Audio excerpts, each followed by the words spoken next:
Hi guys, it's Dayo again with another video.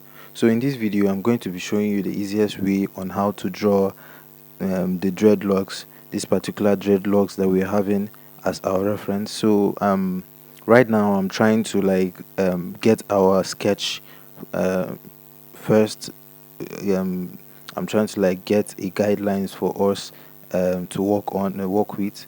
So this is just like a rough sketch for us to work with. I'm not actually doing any tutorial about sketching here. We are just going to focus on the dread alone. We are not going to sketch the full portrait. We are just trying to have a foundation on have a foundation for how we just want to trying to have foundation to uh, know where to place the silhouette. So I'm trying to fill up the silhouette and just make sure we get ready for the tutorial. So yeah, presently we are done with the filling up of the sketch, and we've gotten our silhouette. That's the first stage after you've finished sketching your portrait. So the next thing you're going to be doing is you're going to be selecting be adding a new layer. After adding a new layer, make sure you select the silhouette.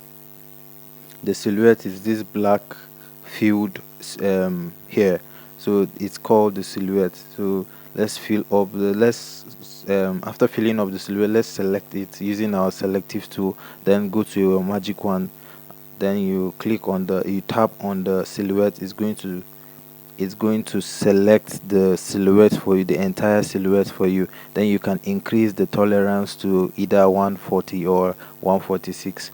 So after increasing the tolerance, you go back to your new layer, which is at the top of your silhouette. Then you go to your tools and search for the color builder brush. Go to your color builder, select your color builder brush. You can increase the size to whichever size you prefer. It depends on the size of the silhouette. So we are going to be painting over this silhouette. We are just going to try to select a gray color and just paint over it. It mustn't necessarily be perfect. You just have to just paint over the silhouette. So we are starting off with this first strand of silhouette. Will I say, yeah, first log of silhouette. um a silhouette log, is it log or silhouette, I don't know what they call it, but we're starting particularly with this. So after you fill up, you do it gradually, gently, so that it can be straight. After you filled up with your gray color, we don't want to have a entire white, total white color, so that's why we selected at least a gray color that will give us that kind of detail. So after you're done filling for the first one, you can fill for the second, you fill for the third. You can just try to apply the details according to how it is in the reference. Just make sure anywhere you see the whitish detail, just apply the color builder on it, and make sure you keep on adding new layers so that the details will not be on top of each other. So you need to separate the layers into different categories so that the brush strokes will not be colliding with each other. So as you can see, I've created a different layer for this so that when I'm coming back for the detailing, I would have more control of my details. So I'm just trying to lay down the idea on where the details are going to be coming from, and they are going to be laid. The movement of the hair strands, the locks, the details of the locks. So this is practically what I'm trying to do right now. So yeah, after you're done with applying the details of the hair, so I'm just trying to go through the applying. I'm just trying to rush through. So after you're done with that, you can see I've categorized the layers into different parts. I've categorized the layers into three parts. So it mustn't be three, you can make it five, you can make it whatever layer you prefer, just to make your work neat and to avoid mistakes. So you can you can select your hairbrush. You can adjust the flow to 10 and that other strength to 20. You can just play around with your hairbrush. um you can move your strength to 33 or 27. It depends on you on what you want. So we just want to use that particular texture of the hairbrush just to like um drag the side of the make sure your silhouette is still selected. So we are just trying to like clean up the side and using the texture to clean up the side instead of using an eraser to just clean it up. So we are just trying to like give it a kind of we're just going to like give it a kind of detail, like trying to assume that there is a more detail um as you've seen in the reference. So you're just trying to like give the audience or people looking at the artwork from afar to see that the artwork has been very much detailed. So instead of that, this is just the easiest way of detailing the dread. I have also another additional tools that I will show you in this video. So this is not the only brush you can use for the detailing. You can use the hairbrush, and also there are other brushes that I'm going to be showing in this video, so do well to stick around. So you're going to be choosing um whichever brush you think it's more preferable for you to use. So make sure you when you're dragging the whitish detail, you need to be dragging it towards the center, not by the side. You have to drag it towards the center, and it shouldn't um be mixing too much, so that it will not look somehow um rough. So yeah, we are just trying to like give it a kind of assumption that there is much details on the locks. Meanwhile, there's no much details on the lock. So instead of using your pencil to like do a gradual detailing, which will take so much time, instead of you to give it much detail when you're doing a project or commission, it's there's no time, so you can use this trick. This is just like an easy trick, the easiest way to like give it a kind of um a kind of detailed feel without wasting much of your time. So yeah, there's another fastest way you can give the dread some details. So you can just try to stick around. I'm going to be showing you another additional brush.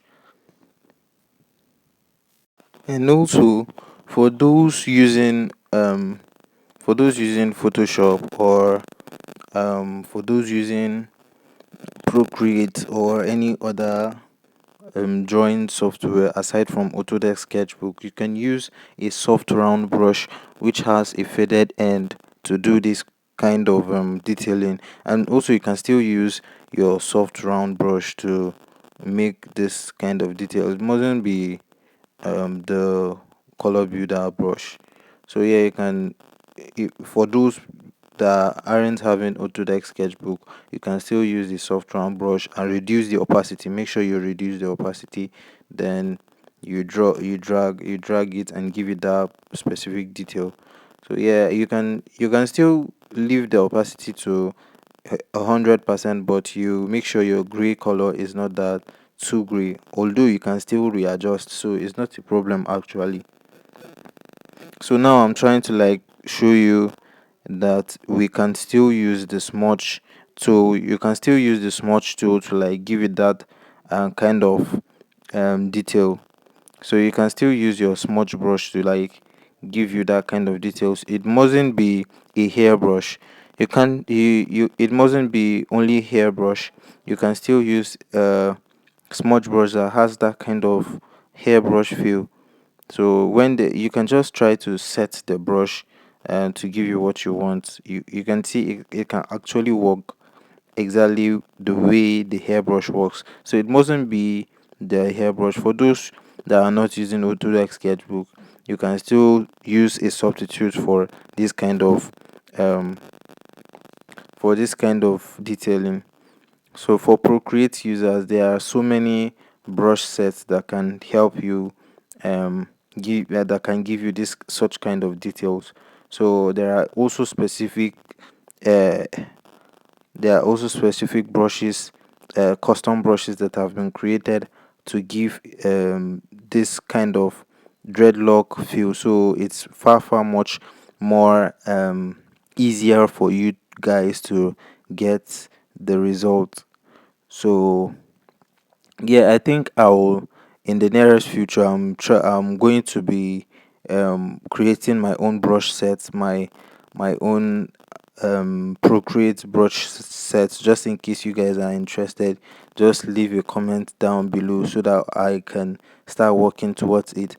I'm going to be creating some brush sets in which they may be free, they may be on sale, so it depends.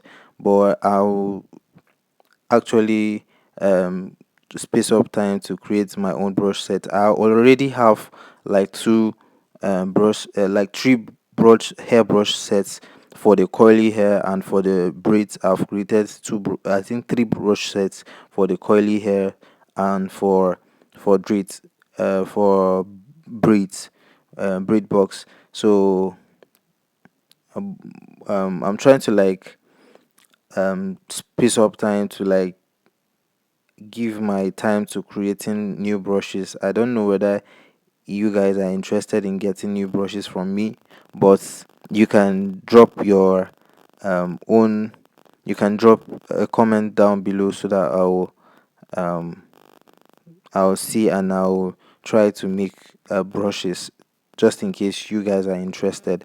So yeah, I'm pretty much doing the same thing I've been doing all along. So there's nothing new, but you just need to like be careful with the detailing. Don't just soften it. Make sure it's giving that kind of rough feel, not blending. We're not blending here. We're just trying to like give the whitish color some details, that some scratchy details. So yeah, and also I'm going to be showing you another additional brush that it's going to help to it's going to help to boost the texture and also the details on the dreadlock. So just stay and just stay and wait. I'm going to be showing you the brush I'm going to be using for to boost more detail, to give it more detail. So just stick around. I'm trying to give the other side a little bit of detail before we choose another brush. So you can also use a soft eraser for cleaning some sides which are off proportion, which are out of place. You can still select your eraser. You can yeah. So this brush is the brush we are going to be using, anemone brush. Anemone brush. You can pause and look at the brush. This is the one of the best brush that you're going to be using for your dread detailing. It gives you that kind of hairy texture. As you can see, it's doing a very great job giving a fast. So I don't know which one is far much preferable to you, but I think I'm going to be going for the I don't know what it's called, anomon brush. So I think I'm going to be going with the anomon brush because it gives me fast results in the detailing. As you can see, I just did this in just few minutes, and also I'm trying to apply it on the other texture I've already made. So just to like pop it up and give it some kind of realistic look. You can also um apply it to the side so that it will not just be looking flat. We're just trying to like give it a roundness, that kind of roundness feel. So yeah, you can just apply it to the side of the details of the brush strokes, just trying to apply it by the side so that it will give us that kind of round feel. So after you're done with that, I think um, that's pretty much all about the video. And also I'm going to be showing you another trick, so stick around. That's not all, just stick around. Trying to give it more detail, so yeah. um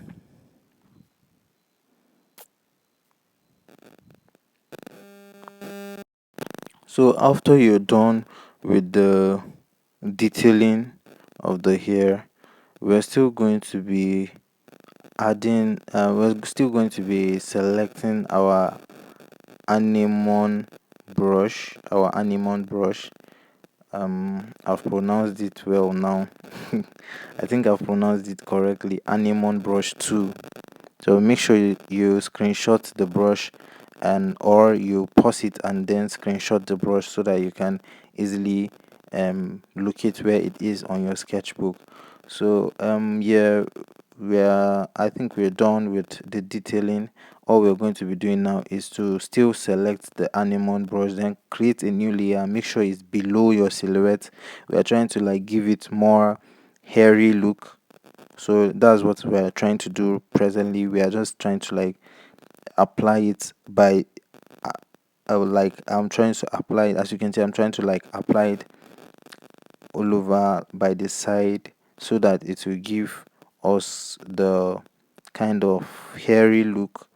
So just to like show that the strands are actually locks and also they are actually hair, instead of using your pencil to give it that detail, that uh, detail one after another, that's tiny details.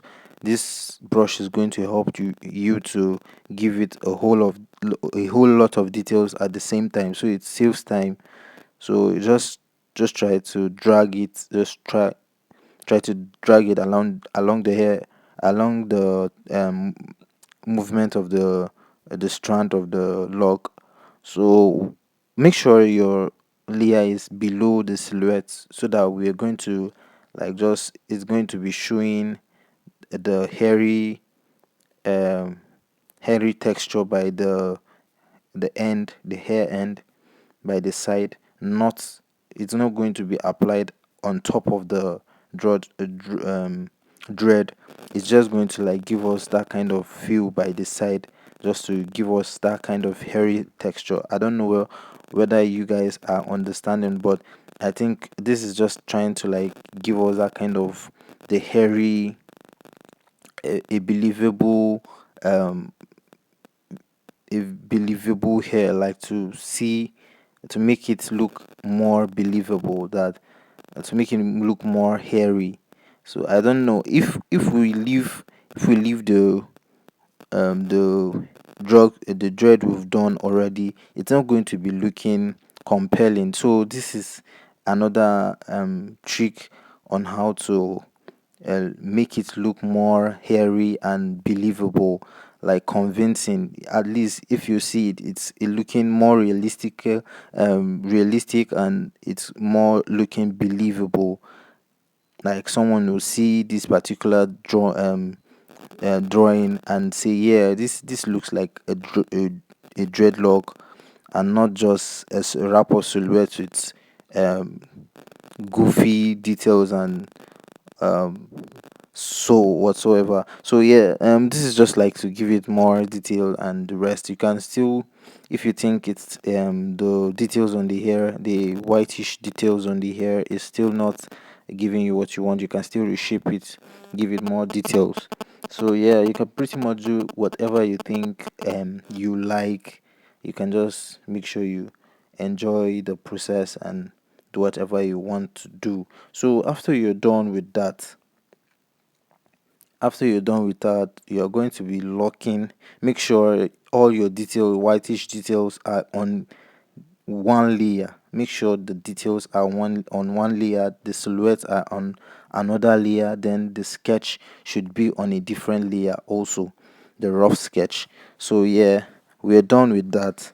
Then the next thing you're gonna be doing, just in case the hair you wanna paint isn't having like a whitish detail, so just in case you want to change the color of the hair, there's an easier way to do it. Instead of starting all over again, instead of starting selecting the color, just in case you want to use like a blue color, or you want to use like a red or a brown color, just like this reference. If we are going to like um quickly do that, we're just going to lock the visibility, sorry, the put it on alpha lock. You can also on Procreate, you can also put it on alpha lock, then you select the color you want to change it to.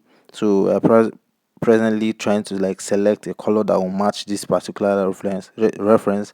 I think this color we are having on the reference is kind of brown or gold, I don't know. I think it's brown, not gold.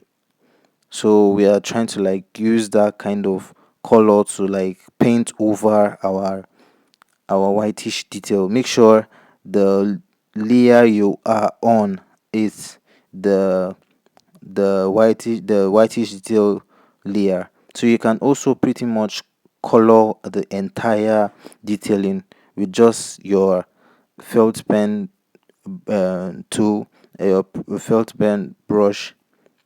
You can also use a round brush to apply on it. Just anything solid, any solid brush can do. You can just use it to like paint over the detail so that it is going to um replace the initial color. So yeah, you can also lock the layer for the silhouette, just in case you want to turn the hair into a brown color. You can still turn the hair into a brown color using a solid color. You can still change it to a darker brown color. So you can pretty much play around with this kind of technique. This is the fastest way on how to change hair color also. So yeah, you can just try to play around with the changing of the colors. And also after you're done filling the silhouette, you can also give it more detail and depth, just to give it that kind of darker detail, just to signify that there is the a lock, strands of lock going through the hair, the movement of the locks. So yeah, this is pretty much all about this video. So if this video was helpful, don't forget to give it a thumbs up, and also share with friends, and also comment down below if you're having any issue.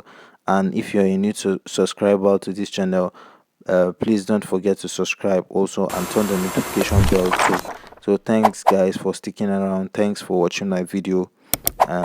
See you in my next video. Bye.